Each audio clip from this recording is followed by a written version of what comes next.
спустя 12 лет после первого личного знакомства Потемкин становится фаворитом императрицы. Роман Потемкина и Екатерины на самом деле он не завершался никогда. Он мог, например, сесть на кресло, облокотиться, и это кресло ломалось. Едет на фронт возглавлять армию, с ним чемоданы книг. В советской историографии эту военную тактику стали называть суворовской, хотя по чести назвать ее надо потемкинской. Разодеты, гвардейцы, экипажи, кареты. В общем, фурор, красоту, эпатаж он любил всегда. Где Потемкин, там победа.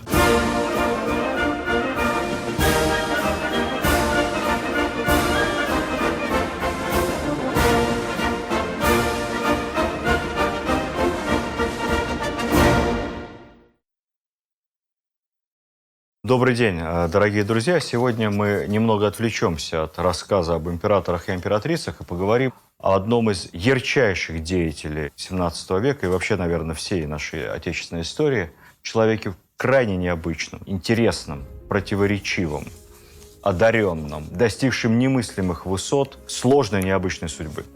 Человек, о котором все мы что-то слышали, потому что его имя пошло в устойчивое выражение, в идиомы, потемкинские деревни, броненосец Потемкин. Но деталей жизни которого мы знаем очень мало. Конечно, будем говорить о Григории Потемкине, фаворите, сподвижнике Екатерины II, фигуре очень многогранной. Итак, Григорий Потемкин – светлейший князь. Участвовал в дворцовом перевороте, возведшем на трон Екатерину II. Храбро воевал в одной русско-турецкой войне и успешно командовал армией в другой. Инициатор присоединения к России Крыма, Кубани. Кубань – это Краснодарский край современный. И современных южных областей Украины, того, что называлось всегда Новороссией. Создатель Черноморского флота.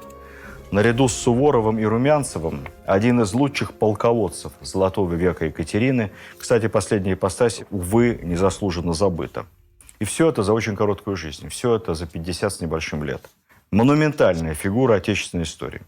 При этом, конечно, фигура не забытая, но ставшая в полном смысле этого слова на протяжении долгого времени жертвой самого настоящего черного пиара. Поскольку наши представления о Потемкине и реальная его роль в русской истории – это две большие разницы. Факты его жизни известны хорошо, я не буду превращать наш рассказ в перечень хронологии фактов событий. Постараемся сконцентрироваться поначалу на его личных, человеческих, если угодно, бытовых качествах. Сегодня это будет разговор о роли личного в истории. Родился он в 1739 году в Смоленской губернии, в небольшом селе. Он на 10 лет моложе главной женщины его жизни, его путеводной звезды Екатерины. Он очень поздний ребенок. Вы не поверите, но к моменту рождения сына его отцу, Александру Васильевичу, было уже 66 лет. Это и сегодня редкость, а по тем временам уникальный случай. Кстати, помните вот эту народную примету «поздние дети особенно умны»? Мать Потемкина, Дарья Васильевна, происходила тоже из скромного дворянского рода и была моложе своего мужа на 31 год. В этом браке, помимо сына Григория, она родила еще 5 дочерей, отличалась удивительной красотой. Ну а так как Потемкин всегда считался эталоном красоты мужской, был признанным красавцем, очевидно, что это он унаследовал от своей матери. По отцу Потемкин род старинный, с польскими шляхетскими корнями. Его основателем считался некто Ганс Потемский, который перебрался на русскую службу давным-давно, еще при великом князе Василии Ивановиче в XVI веке. Перейдя в православие, Потемский трансформировался в Потемкина. Кстати, сам Григорий Потемкин с детства прекрасно говорил по-польски. Счастливое детство в деревне, ранняя безотцовщина. Отец умер, когда Грише всего 7 лет. Первые сознательные шаги в своей жизни Потемкин сделал под воздействием матери, с которой всегда у него были очень трогательные отношения. Уже став потом главным сановником империи, он часто приезжал в забытое Богом селение Чижово, чем вызывал невероятный фурор среди сельских жителей. И Потемкин, разодеты, гвардейцы, экипажи, кареты. В общем, фурор, красоту, эпатаж он любил всегда. Его мама прожила долгую жизнь, доживя до 76 лет. Была принята Екатериной неоднократно. Императрица подарила ей дом на Причистенке, то самое место, где сейчас самая дорогая в Москве недвижимость. Она и тогда была там недешевая. Пожаловала ее в статсдамы. И, в общем, до конца своей жизни мама Потемкина пользовалась особым расположением императрицы. Часто ей Екатерина посылала от себя лично уже разного рода приветы, письма и дорогие подарки. С раннего детства Потемкин проявляет удивительное честолюбие и любознательность. Он учится грамоте у сельского дьячка, потом в какой-то сельской школе, потом он едет в Москву вместе с матерью, учится в частном пансионе в немецкой Слободе, затем поступает в гимназию при Московском университете и непосредственно в сам Московский университет в 16 лет, то есть вполне тот возраст, который сейчас выпускники школы могут поступить в университет. Обращаю внимание, это самый первый курс и первый набор студентов Московского университета. Там Потемкин сошелся с Денисом Фанвизиным, будущим прославленным автором «Недоросля». Денис его немного помоложе. Тогда набирали студенты не по возрасту, то есть можно было поступить и в 14 лет на первый курс, и в 25 лет.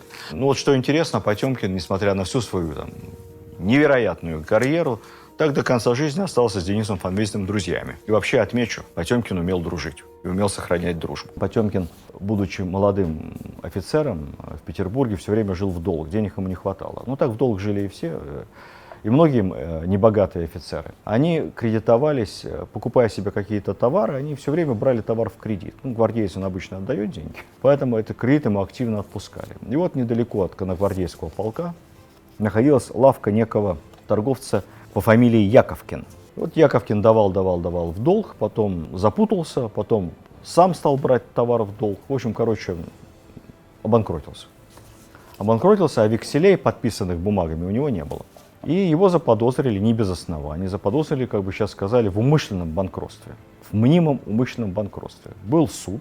Суд признал его несостоятельным должником, конфисковал все остатки его товара. И, поскольку в тюрьму тогда, в долговую яму не сажали, его забрили, хотя он был уже в довольно зрелом возрасте, забрили куда-то служить в солдаты. Сын его, будучи его помощником в лавке, сбежал от суда, где-то там спрятался и в какой-то там рязанской глуши работал половым, то есть официантом в трактире. Прошло довольно много лет.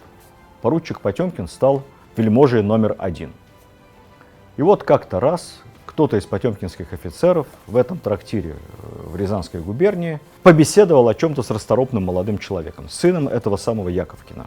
И вот, говорит, знавал я самого Потемкина, а Яковкин говорит, да и я знавал Потемкина, и батюшка мой знавал Потемкина, и рассказывает всю эту историю.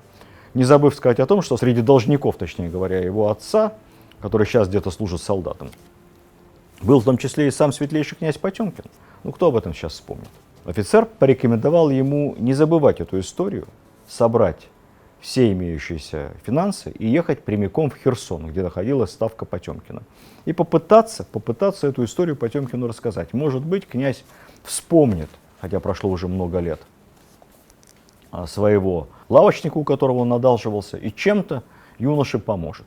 Так оно и произошло. Юноша поехал в Херсон, добился приема у Потемкина, что поразительно, он его принял, кинулся ему в ноги и рассказал всю эту историю. Но я буду проскакивать массу живописных деталей, как юноша падал на колени, как Потемкин пытался, вспомнить, что и как. Но когда он вспомнил, он сказал, слушай, точно помню твоего отца. И ты ведь тогда был мальчишкой. И что, я действительно должен? Тот сказал, да, должен. Сколько? Ну, 400 рублей. Угу. А отец где, солдатом? Солдатом. Ну, ладно. Подробнейшим образом он, сначала он повелел этого чумазого полового официанта примыть, постричь, одеть прилично. Вот. Пригласил его к себе, подробно расспросил, что он знает, умеет. Оказался юноша смышленым, умеет читать, писать, считать, знает математику, по наследственной линии соображает в торговле. И тут Потемкин ему предложил, ты говоришь, знаешь, я поскольку твоему отцу задолжал, давай сделаем так. То есть он ему не денег дал, не рыбу подарил, удочку. Давай сделаем так. У меня тут поставщик проворовался, который снабжает продуктами все лазареты в моей армии, то есть военные госпитали. Ты же в этом соображаешь? Назначаю тебя поставщиком госпиталей Южной армии. А отца твоего отправил соответствующую записку. Он не мог его из солдат вызвать, но он мог его попросить повысить в чине. Он написал записку командиру полка, что он обратил внимание на этого толкового солдата и по возможности его поддержал. Прошло несколько лет. Сын Яковкин становится богатым купцом, служит честно поставщиком госпиталей Южной армии. Отец постепенно растет в чинах солдат, капрал, унтер-офицер. дослуживается до младшего офицерского чина. Это позволяет ему выйти в отставку, уехать в деревню, купить себе там дом. Сынок затем покупает ему целое имение. Вот. Естественно, Потемкин благодетель. Через некоторое время сын раскрутился до такой степени, что стал покупать так называемые винные откупа, то есть право эксклюзивной поставки спиртного на определенных территориях. И ему казна задолжала на какой-то довольно длительный период. Ну, так бывает. Бюджет должен коммерсанту. Должен был, видимо, довольно много, потому что на каком-то этапе сын приехал и пожаловался Потемкину Светлейшему, что разорят опять по второму разу, бюджет со мной не расплачивается. Потемкин написал поручение, просьбу разобраться и по возможности все-таки расплатиться с добросовестным предпринимателем. Через некоторое время Потемкин получает отписку откуда-то из коллегии, что, мол, на основании пункта такого-то, рескрипта такого-то, ничего, мы должны и дальше подождет, подождет, не первый такой. Вот. Потемкин приходит в бешенство и пишет, он же поэт у нас, он пишет стихотворение такое короткое, из 2 строчек, первая, которая опубликована. Она звучит так. Яковкину деньги отдать, а все остальное нецензурно. Лично собственноручно. Яковкину деньги отдали. Записка эта попала во многие воспоминания, но нигде ни разу не была напечатана. Додумайте сами. Ну так. А мог Потемкин. Умел дружить и добрые дела помнил.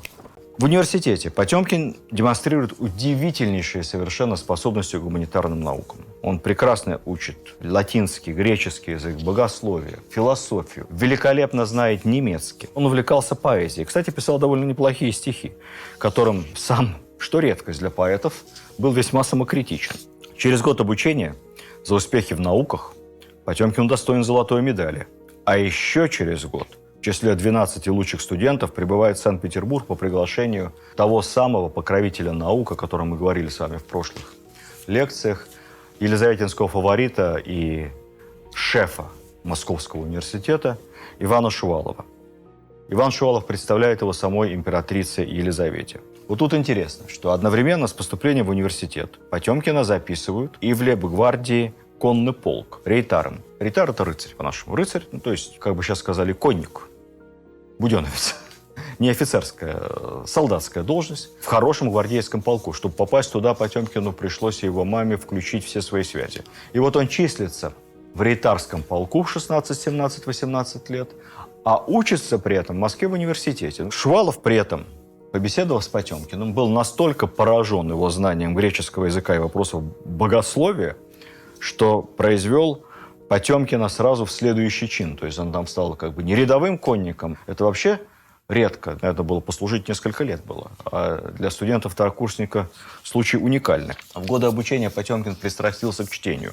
И эту полезнейшую привычку, которая очень объединяла его с будущей возлюбленной Екатериной, это тоже, как вы знаете, без книг не мыслила и дня, эту привычку Потемкин пронесет через всю свою жизнь. Он все время и везде читает. Я много раз читал разные воспоминания о Потемкине, отзывы. И вот каждый из людей, который его знал, отмечал, что Потемкин с книгой не расставался нигде. Вот он едет на фронт возглавлять армию, с ним чемоданы книг. Кое-кто даже писал, что Потемкин, будучи фельдмаршалом и главнокомандующим Южной армии России, возил с собой 12 вазов книг. Рост Потемкина, ну, по разным сравнительным оценкам, от 185 сантиметров до 2 метров. Косая сажень в плечах, прекрасное сложение. Он очень мужественный в свои там 20, 25, 30 лет. Такая классическая офицерская красота. Удивительной силы человек. Говорят, он даже немного стеснялся своей силы, потому что он мог, например, сесть на кресло, облокотиться, и это кресло ломалось. Взять в руки стеклянный бокал и 2 пальцами его так тык, он лопался. Что интересно, Потемкин обладал феноменальной памятью. Прочитает 2 страницы текста, на спор повторит по памяти. Такая фотографическая память, которую у нас учат специально в разведшколах. И не всегда удачно. При этом он был то, что называется, широким эрудитом, то есть знал все обо всем. Может быть, его знания носили бессистемный характер, но все-таки золотая медаль после первых лет обучения в Московском университете, один из самых лучших студентов. Поэтому смешно почитать советские учебники, где Потемкина называли необразованным лентяем. Его предки занимали разные должности, довольно высокие, были послами при иностранных дворах. Но все-таки это не очень богатые люди по тем меркам. Сам Потемкин на момент поступления на службу писал, что у него 420, по-моему, или 430 душ крепостных. Ну, чуть больше, чем у Пушкина. Денег ему всегда не хватало. Из имения посылали мало, он все время брал деньги в долг, при этом совершенно не будучи склонны никаким азартным играм. А вот учиться в университете в те время для дворян было не принято. Потемкин – это исключение. Кто учился вместе с Потемкиным в университете? Это такие же бедные дворяне, как он. Это дети купцов. Это даже дети мещан и каких-то там мастеровых. Потому что учиться – это не дворянское дело. Дворянское дело – это служить, воевать, тусоваться при дворе. Фанвизин-то потом в недоросли именно об этом и напишет. Митрофанушка, он же тоже из такой же средней дворянской семьи. Для него учеба – это надругательство над его принципами. Когда Александр I спустя некоторое время примет специальный эдикт, который обяжет всех претендентов на высшие государственные должности или предъявить университетский диплом, или сдать специальный экзамен, объем знаний сопоставимых с университетскими, это вызовет страшное раздражение в дворянстве. Зачем? Вернемся к Потемкину. Потемкин начал параллельно серьезно изучать богословие, даже подумывая о духовной карьере. На каком-то этапе Потемкин захотел уйти из студентов и лейб-гвардейцев в духовенство. Был очень переменчив в своем характере. То, что у него на протяжении всей своей жизни приступы невероятной энергии, мог работать круглые сутки, маршировать, а потом неделями валяться на диване, курить трубку, расхаживать в халате и читать книги. Это вот такой психотип действительно для Потемкина был характерен. То хочу учиться, то надоело учиться, пойду-ка я в монахи. Ну, в монахи потом, слава богу, не пошел. Слава богу для России. Через несколько лет его исключают из Московского университета за ленность и нехождение в классы. Все просто надоело учиться. По версии самого Потемкина, он просто бросил университет, перестал ходить на занятия, и таким образом университетского диплома его не было. Кстати, исключили его одновременно с другим университетским сотоварищем Николаем Ивановичем Новиковым, одним впоследствии из самых известных издателей, просветителей и диссидентов екатерининской поры. По молодости, будучи исключенным из университета, также стал быстро расти по военной службе. Его чины, как и у Потемкина, рейтар, капрал, старший капрал и так далее – Новиков тоже чуть не стал профессиональным военным. При Петре III Потемкин, будучи исключенным из университета, неожиданно делает первый карьерный рывок. Он становится ординарцем командира конногвардейского полка. Командиром полка при Петре III становится его дядя, немец, Георг Людвиг. И вот тут-то этому немцу очень приглянулся статный молодой Потемкин, который свободно говорит по-немецки. И он его держит при себе ординарцем-переводчиком. И вот Екатерина, которая знала о Потемкине так издалека, волею случая знакомится с ним поближе. Случай этот описывается в воспоминаниях одного французского дипломата, который пишет так. «Однажды на параде Екатерина держала в руках шпагу, и ей понадобился темляк, ремешок, который прикрепляется к эфесу холодного оружия, и часто им обматывают руку, чтобы просто не выронить холодное оружие либо во время боя, либо во время каких-то упражнений. Разворачивается, нет ли у кого темляка. Рядом оказался Потемкин, который подъехал и отдал ей свой темляк. Далее Потемкин, поклонившись, хочет удалиться, но его лошадь, приученная к строю, заупрямилась и не захотела отойти от коня государыни. Екатерина заметила это, улыбнулась и обратила внимание на молодого офицера, который против воли стоял подле нее. Потом она заговорила с ним. Он ей понравился своей наружностью, осанкой, ловкостью и остроумными ответами. В конногвардейском полку на момент переворота сторонников Екатерины практически не было. Из унтер-офицеров таковых нашлось только два. Это сам Потемкин и старший его чином секунд-ротмистр Хитрово. Но в момент переворота именно Потемкин и Хитрово произносят какую-то страстную речь перед конногвардейцами, и им удалось, несмотря на протесты старших командиров, вывести полк и присягнуть его Екатерине. За что Потемкин затем и был после переворота произведен сразу в подпоручики по рекомендации Орлова. Екатерина в представлении зачеркивает подпоручик, пишет поручик. Таким образом, он перепрыгивает через два чина, получает в качестве награды 400 душ крепостных крестьян, первый придворный чин камер-юнкера. Ну, кстати сказать, это на фоне самих братьев Орловых ничто, пыль. То есть он был одним из многих. А тот самый Хитрово, который был вторым офицером, вместе с Потемкиным, вывевшим за Екатерину конногвардейцев, он получил 800 душ. Потемкин служит в гвардии, Потемкин знаком Екатерине, но лично с ней не общается. Он активно участвует в перевороте, но он лишь один из многих участников. Екатерина его знает, и все. Кстати, примерно в это же время Потемкин неожиданно лишился глаза. Как это произошло? Есть история романтическая, связанная с тем, что якобы Потемкин тогда уже приглянулся Екатерине, она оказывала ему знаки внимания, он добивался ее расположения. Его взревновали братья Орловы, заманили в бильярдную. Орловы тоже были не слабые ребята, и они его страшно избили. Но в действительности ситуация была совсем другой. Потемкин простудился. Он простудился, заболел какой-то горячкой, ему потребовалось лечение, и вот он, как и все гвардейцы той поры, относясь с пренебрежением к официальной медицине, богатыри не болеют, решил воспользоваться услугами какого-то знахаря. Его даже сохранилось имя некого Ерофеича, народного целителя. Судя по всему, откровенного шарлатана. Ерофеич до этого был известен тем, что подчил гвардейцев какой-то особой лечебной настойкой, типа водки на травах, от которого гвардейцам легчало. На этот раз Ерофеич сказал: простудились, ерунда. Изготовил опять какую-то настойку, тряпкой, вымоченной в этой настойке, замотал Потемкину голову. Естественно, Потемкин почувствовал ночью страшнейший жар и боль, проснулся, сковырнул себе эту тряпку и увидел, что у него буквально опух глаз, на нем обнаружился волдырь, ячмень, нарост. И решил этот нарост сковырнуть. По воспоминаниям, чуть ли не булавкой. Как-то сковырнул он его очень неудачно, глаз, слава богу, не вытек, но видеть перестал. Он, конечно, впал после этого в страшнейшую депрессию, отрастил бороду, длинные волосы, опять задумался о том, что ему надо уйти в монахи, но постепенно отошел. Потемкин продолжает служить в гвардии, он в команде, он растет, он получает даже должность через год помощника обер-прокурора Синода. Когда Екатерина соберет уложенную комиссию, такой предпарламент, Екатерина опять назначает Потемкина опекать иноверцев, мусульман, буддистов и евреев. То есть Потемкин оказался причастен к становлению нашей страны как многоконфессиональной державы. Он действительно очень любил богословские споры, много читал, разбирался в богословии.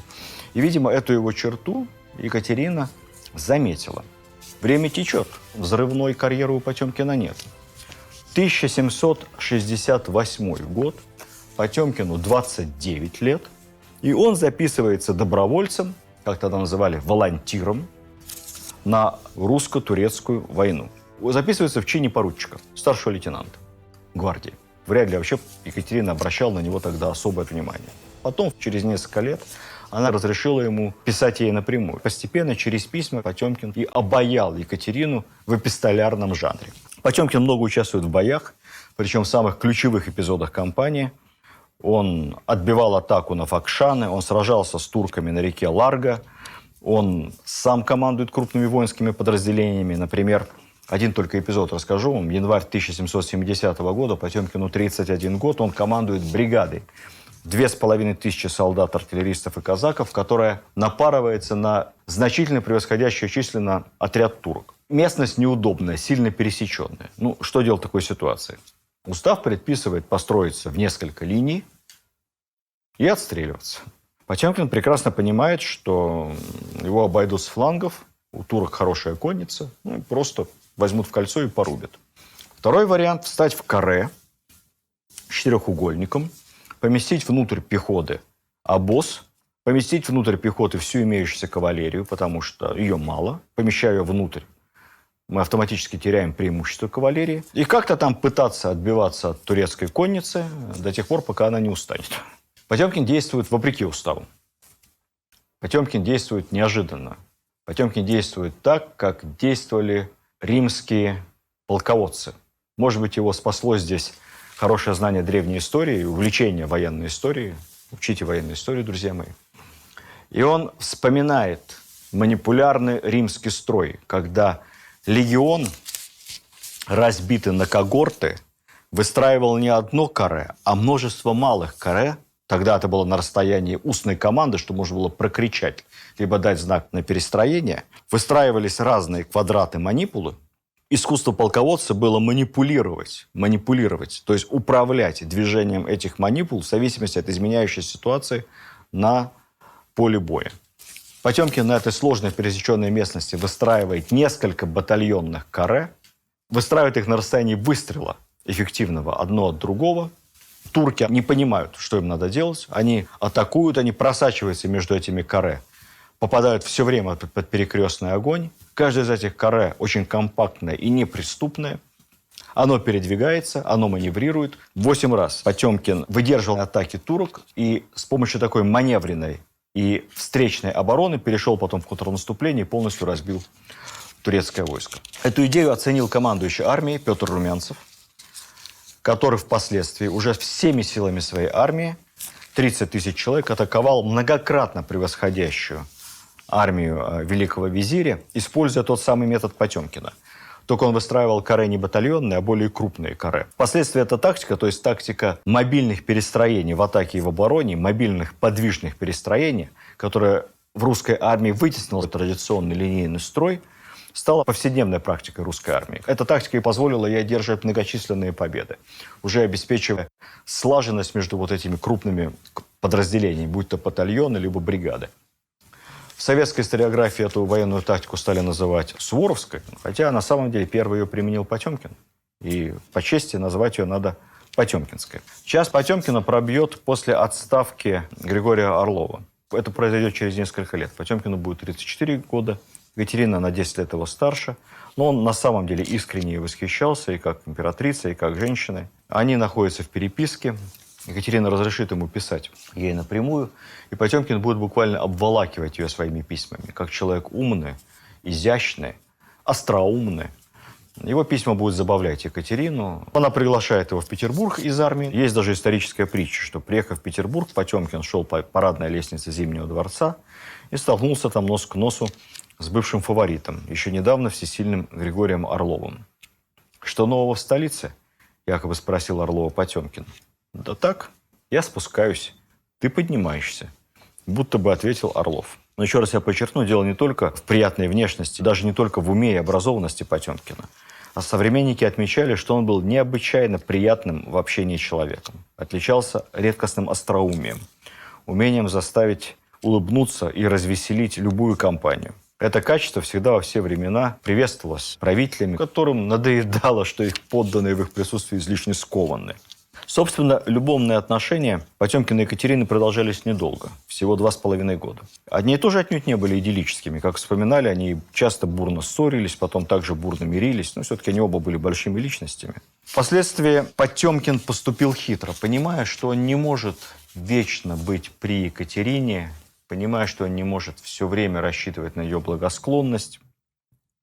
Он попытался сохранить с ней доверительные отношения, но при этом контролировать тех новых фаворитов, которые оказывались в поле зрения Екатерины. Вообще есть даже мнение, что он этих самых фаворитов ей подбирал и рекомендовал.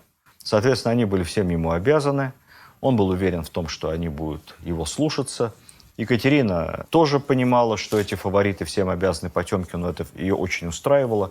Ее новые фавориты не занимались по-крупному государственными делами. Отношения строились в формате такого особого треугольника. Платонические уже отношения между Потемкиным и Екатериной, хотя в переписке она все время называет его мужем, любезным другом, мужем, любимым мужем и так далее. Он ее матушкой и прочее. Любовники живут в апартаментах рядом с покоями императрицы. Кстати сказать, ни один фаворит не имел права заходить к императрице без доклада.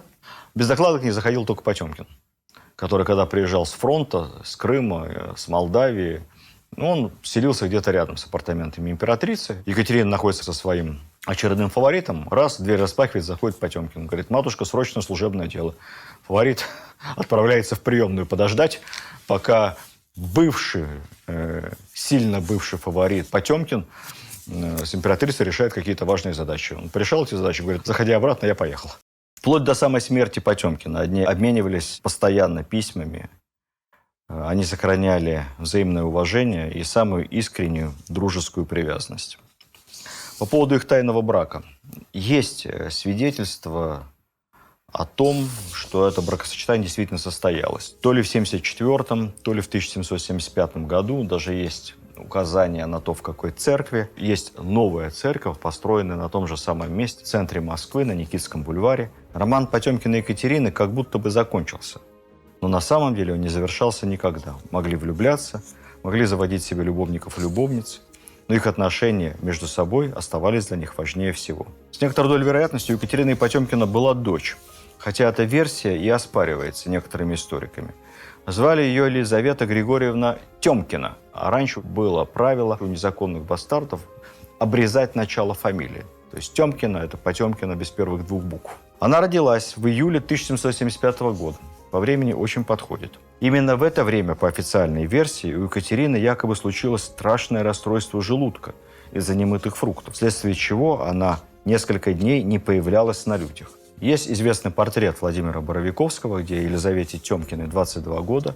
Написан этот портрет уже, когда ни Потемкина, ни Екатерины не было в живых. Находится он сейчас в Третьяковской галерее. Если вы на этот портрет посмотрите, увидите, что эта девушка очень похожа и на Потемкину, и на Екатерину. Что касается самого Потемкина, то к моменту окончания первой активной фазы его отношений с Екатериной ему всего 36. Он богат, красив, знаменитый, официально не женат. В общем, все предпосылки для такого образа жизни плейбоя. После этого его действительно в монашеском поведении не заподозришь. Число любовниц Потемкина неисчислимо. Даже писали, что из 6 племянниц, которые в разное время жили у Потемкина во дворце, некоторые якобы прошли у Потемкина такую своеобразную инициацию и были до замужества его любовницами. Роман он заводил всегда, везде, и в поездках, и даже при штабе действующей армии. Да, он был, конечно, поразительный гедонист. Любил роскошь, любил подарки, любил почести.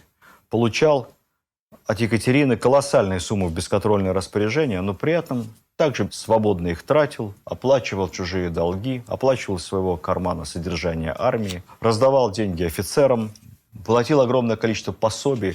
То есть он совершенно не был скрягой, который копил себе какое-то состояние. Вот психологический портрет Потемкина, составленный австрийским мемуаристом Делинем, служившим непосредственно под началом великого князя. Трусливый за других, он сам был очень храбр. Он останавливается под выстрелами и спокойно отдает приказания. Он очень озабочен в ожидании опасности, но веселится среди нее и скучает среди удовольствия. То глубокий философ, искусный министр, великий политик, то 10-летний ребенок.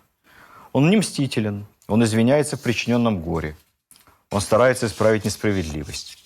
Одной рукой он подает условные знаки женщинам, которые ему нравятся, а другой набожно крестится.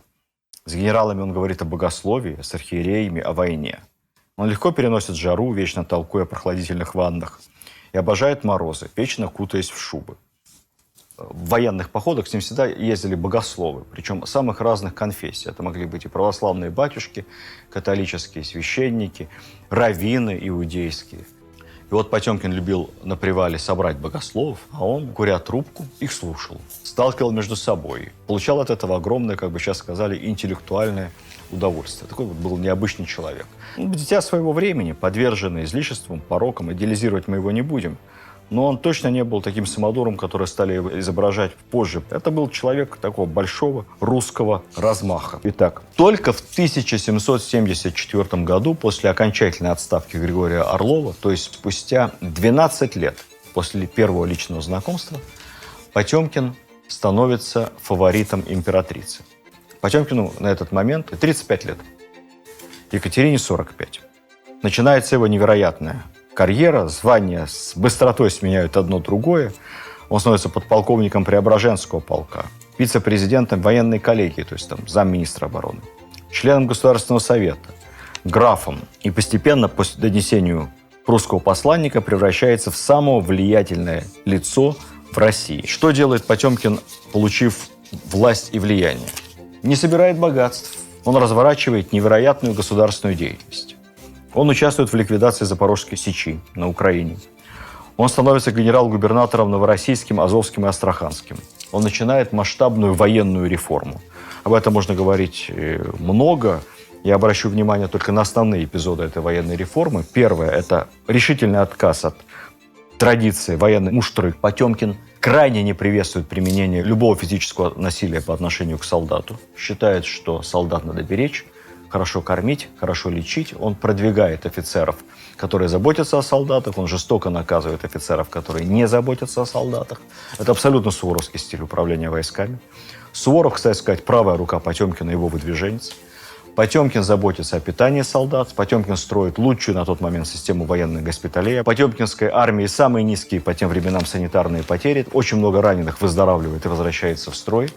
У Потемкина самая удобная в Европе военная форма. Он полностью меняет военную форму, отойдя от системы красивой формы для парада, но зауженной, дискомфортной, с неудобной обувью. Потемкинская форма для больших переходов и удобная для боя, удобная для носки. Ее очень любят в армии, эту форму. Кстати, я еще раз вам рекомендую прийти на Большую Никитскую, рядом с той церковью, где, по легенде, венчался Потемкин, тайно венчался с Екатериной, находится замечательнейший музей Российского военно-исторического общества, музей военной формы. И там во всей красе представлена как допотемкинская форма, постпотемкинская форма, введенная Павлом императором, ну и, собственно, любимая в войсках Суворовская, она же Потемкинская. Вот его личная докладная записка, так и называлась, об одежде и вооружении сил. Потемкин пишет, кавычки открываются. «Завивать, пудриться, плесть косы, солдатское ли сие дело? У солдат камердинеров нет. Туалет солдатский должен быть таков, что встал, то готов». В вопросах обучения и воспитания солдат главное внимание Потемкина обращается не на внешний лоск, не на шагистику, а на боевую, как сейчас сказали, подготовку. Использование солдат для любых хозяйственных нужд командиров воспрещается под угрозой разжалования в рядовые. Полностью меняется единая штатная система армии, вводятся бригады, появляются такие части стрелкового специального назначения егеря. Ну, я не буду говорить о системе управления войсками, нам сейчас это не очень понятно, но для той поры это было очень важно. Еще важно, при Потемкине получает невероятное развитие казачьей части.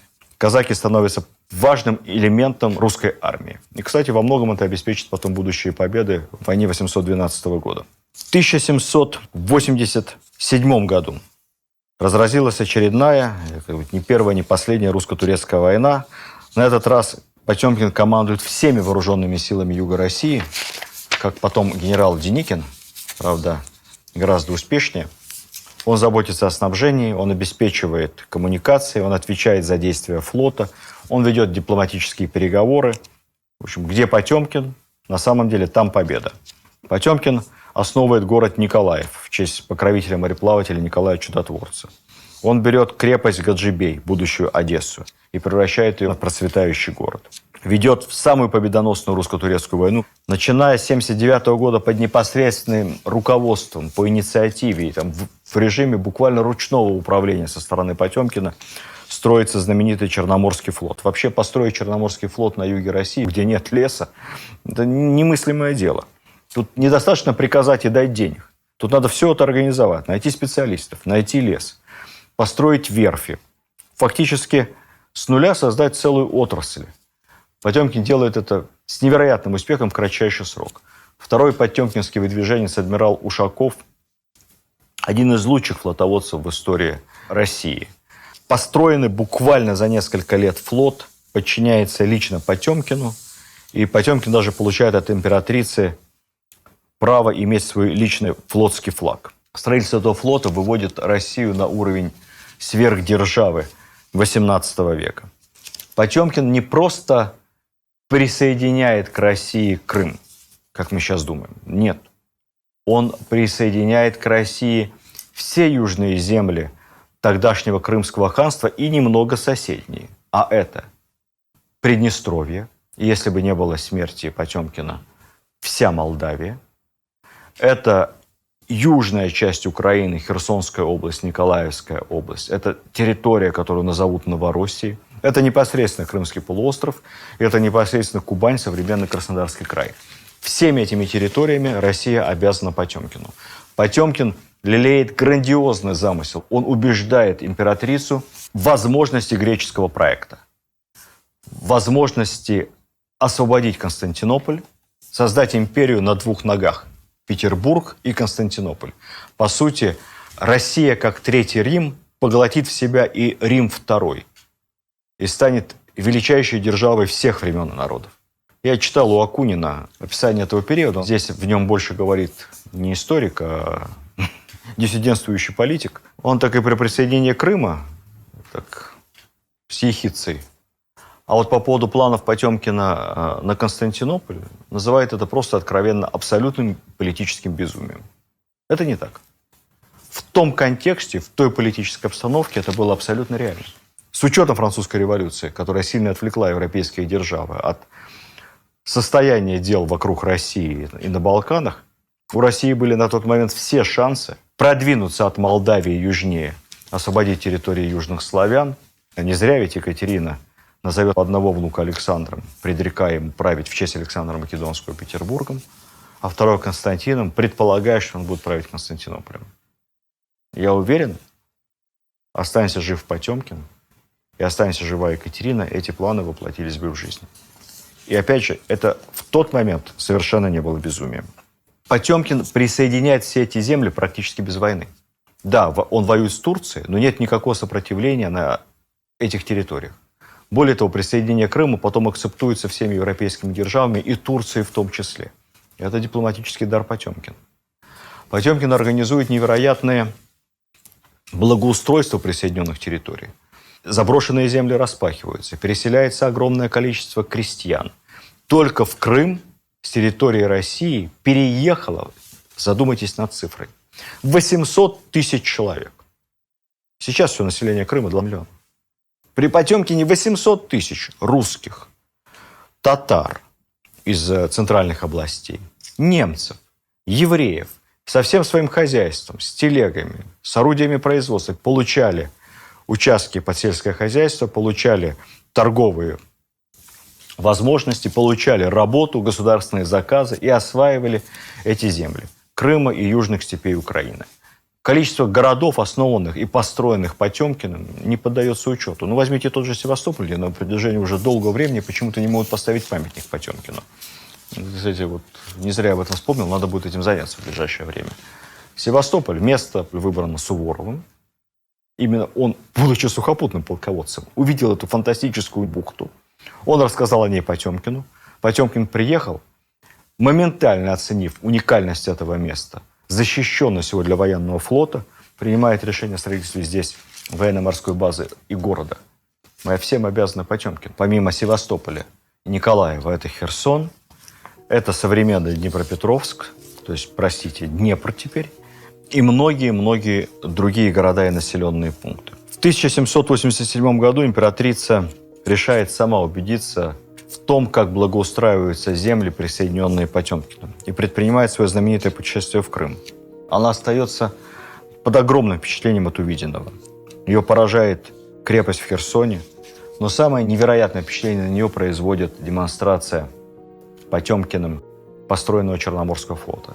Ну, сделано это как великий пиарщик, конечно, фантастически. Банкет во дворце, плотно закрытые шторы. В определенный момент заходит императрица, поднимается тост за ее здравие, шторы распахиваются. И она, и послы иностранные, которые ее сопровождали, она ехала с огромной делегацией и русских, и иностранцев. И все они выйдут, выстроены на рейде, громадные, полностью оснащенный Черноморский флот, созданный с нуля. Высочайшим указом после этого посещения Потемкину жалуется титул князя Таврического, и теперь он светлейший князь Потемкин Таврический. Но удивительное дело. По-прежнему периодически на него накатывают приступы какой-то всепоглощающей хандры. В своем любимом халате он мог целыми неделями валяться на диване.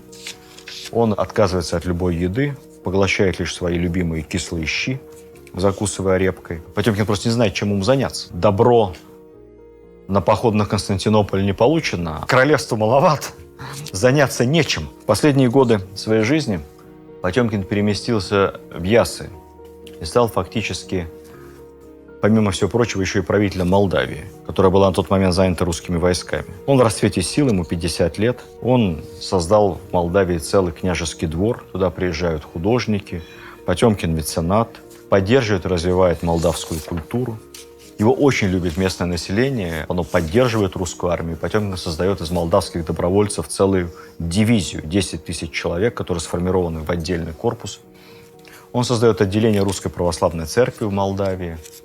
Он задумывается о приглашении Моцарта на русскую службу и собирается даровать ему потомственное дворянство, но что-то там не сложилось, не успел. Он вводит на территории Молдавии очень выгодный очень льготный налоговый режим и для крестьян, и для торговцев.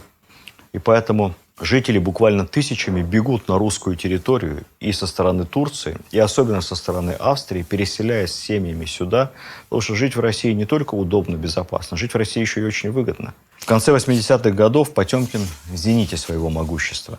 При всем таком внешнем, конечно, павлинстве Потемкин остается человеком думающим, мыслящим, он живо интересуется последними тенденциями научной и богословской мысли, по-прежнему обожает встречи с учеными и мыслителями.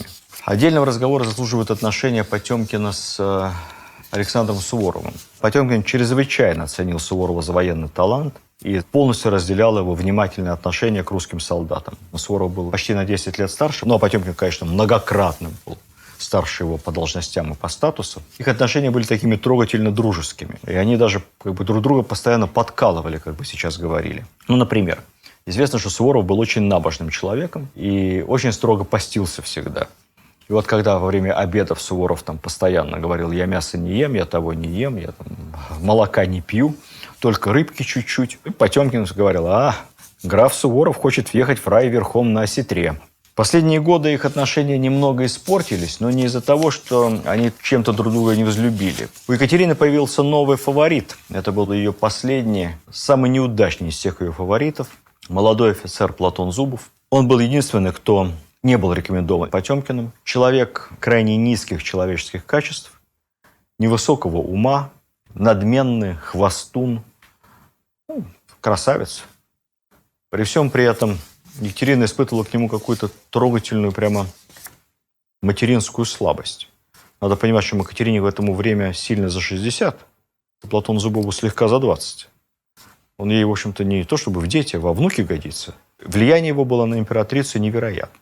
И вот Потемкин, пожалуй, был единственным человеком, который продолжал иметь на императрицу влияние большее, чем Зубов. Однако, поскольку Потемкин находится далеко, а Зубов все время рядом с императрицей, Зубов получает все больше и больше новых должностей, атрибутов власти. Потемкин его страшно ревновал. Незадолго до своей смерти Потемкин даже приехал специально в Петербург, пользуясь своим правом входить в покой императрицы без доклада. Правом этим откровенно злоупотреблял, показывая Зубову его место. Потемкин всем говорит, что не уедет из Петербурга, пока не вылечит больной зуб. Все эти разговоры, естественно, доходят до Зубова. Зубов скребещет зубами, сделать ничего не может. Зубовы обаяли каким-то образом Суворова, который выдал свою дочь за одного из членов семьи Зубовых, и всячески подговаривали его против Потемкина. И вот на какой-то период, неискушенных в придворных интригах, Суворов, как говорится, повелся, о чем впоследствии сильно жалел, и уже после смерти Потемкина писал в одном из писем: «Я хожу на могилу светлейшего и плачу».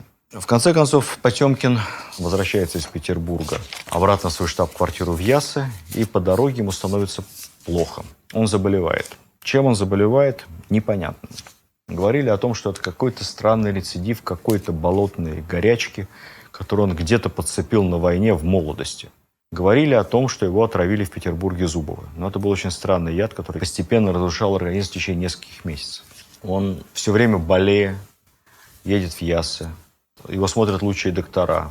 Никто не может ему помочь. Болезнь очень странная. То накатывается на него волнами, то отпускает. Потемкин, чувствуя себя настолько плохо, что, вызывая священника, причащается.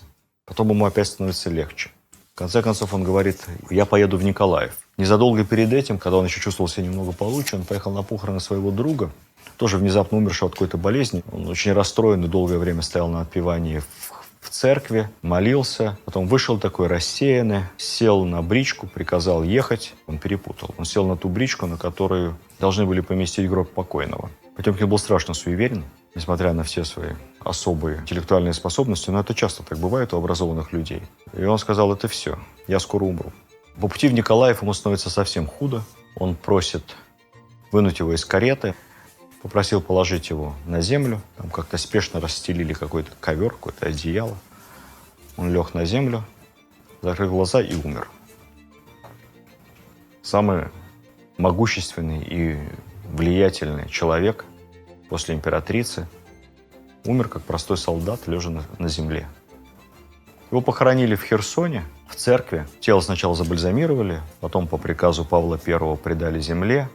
Могилу его много раз расхищали, золотые пуговицы с его мундира украли, залезли, ордена забрали. Тем не менее, останки Потемкина, как и сейчас, находятся в Херсоне. Можно прийти поклониться. Екатерина II, узнав о его смерти, рыдала. Рыдала ночи напролет. Окружающие боялись, что ее схватит удар. Она говорила, что потеряла лучшего из своих сподвижников и друзей. В письме она писала: «У него был светлый ум, смелая душа и смелое сердце. Мы всегда понимали друг друга, не обращали внимания на толки тех, кто меньше нас смыслил». Сердце Потемкина, вынутое из тела, помещенное в золотую урну, по настоянию родственников погребли все-таки на родине, в поселении Чижово около Смоленска. Но, к сожалению, церковь, где захоронили эту золотую урну, не сохранилась. Место утратилось. Вокруг Потемкина есть множество мифов. Один из них – это потемкинские деревни. Я не буду его долго разбирать. Это, конечно, абсолютнейшее вранье и полный вымысел. Потемкин, конечно, был мастером шоу и спецэффектов. Да, куда бы Екатерина ни ехала, улицы подметались, дома украшались, фасады красились. И даже следили за тем, чтобы ценники в магазинах были пониже, чтобы она не расстраивалась. Везде давались балы, все украшалось цветами, но никаких картонных домов и гусей, которых перевозили с места на место, не было. Потемкину не повезло с последующей славой. Когда к власти пришел долго ждавший власти и обиженный несправедливым к себе отношением на протяжении многих десятилетий Павел I, конечно, он вымещал свою злобу на памяти о фаворитах императрицы. Среди тех, кому он был особенно неблагосклонен, был и Потемкин. В XIX веке, когда историю государства российского писали выдающиеся авторы, такие как Ключевский, Соловьев, да и многие другие, конечно, в моде была такая тяга к народности, к тем полководцам, которые были не в золоте и в позументах, не в фаворе у императрицы, а к тем, которые были близки к солдатам. Поэтому главным полководцем Екатерины историческая наука назначила Суворова. А Потемкин был просто забыт и отодвинут. Это несправедливо. Суворова бы никогда не было без поддержки, покровительства. Не просто без крыши, а без деятельного соучастия и соработничества Потемкина. Потемкин и Суворов – это две стороны одной медали. Без администрирования, поддержки, протекции и хозяйственного обеспечения со стороны Потемкина и самого, кстати, талантливого полководца, ни Суворов, ни Ушаков бы не состоялись. В заключение расскажу вам одну историю, которая мало известна, которая тоже очень жаль, что не случилось. Когда Потемкин думал, кого переселять в Крым, и разрабатывал целую систему льгот и преференций для всех, кто будет в Крым приезжать, возникла гениальная идея переселить в Крым англичан. Дело в том, что в этот момент в Америке закончилась война за независимость. Закончилась для Британской империи плачевно. Соединенные Штаты обрели конституцию и суверенитет. Огромное количество английских солдат вернулось на родину. Занять их было нечем. В Англии никогда не было большой сухопутной армии, и она ее стремилась не содержать. Будучи распущенными, эти солдаты занялись мелким воровством и бандитизмом. Поэтому преступность на территории старой доброй Англии достигла каких-то совершенно немыслимых размеров. И вот, не зная, куда избавиться от этого огромного количества хорошо владеющих оружием, безработных, не имеющих никакого средства существования молодых людей, англичане думали, куда бы их всех деть. Вот куда деть этих мужчин? А их десятки тысяч. И тогда-то у Потемкина возникла идея пригласить их всех в Крым. И на эту тему даже началась соответствующая дипломатическая переписка. Но, опять же, с болезнью и смертью Потемкина что-то не сложилось. И поэтому англичане в Крым не поехали. А поехали, как вы знаете, куда? В Австралию. Австралия стала страной, говорящей по-английски. А так, в Крыму тоже вполне мог бы быть английский язык. Была бы там прекрасная англоязычная российская земля. Мы помним Потемкина еще и по, конечно, замечательному фильму Эйзенштейна о броненосце Потемкине. Мы помним Потемкина по школьной программе, но мы должны знать, что Потемкин это действительно был человек, наверное, несмотря на такой негативный пост-пиар, как бы сейчас сказали, это был все-таки человек счастливой судьбы. Он всего добился, не только волей случая, но и волей своего невероятного таланта, своей редкой энергии. И Потемкин своим случаем удачно распорядился. Окажись на месте Потемкина Зубов, накопил бы богатство, испортил бы многим жизнь. Потемкин сделал счастливой свою страну. он навсегда золотыми буквами вписал себя в русскую историю. И, наверное, все-таки в ближайшее время мы сделаем памятник Потемкину в Севастополе. Вот он уж точно этого достоин. Спасибо, до следующих встреч.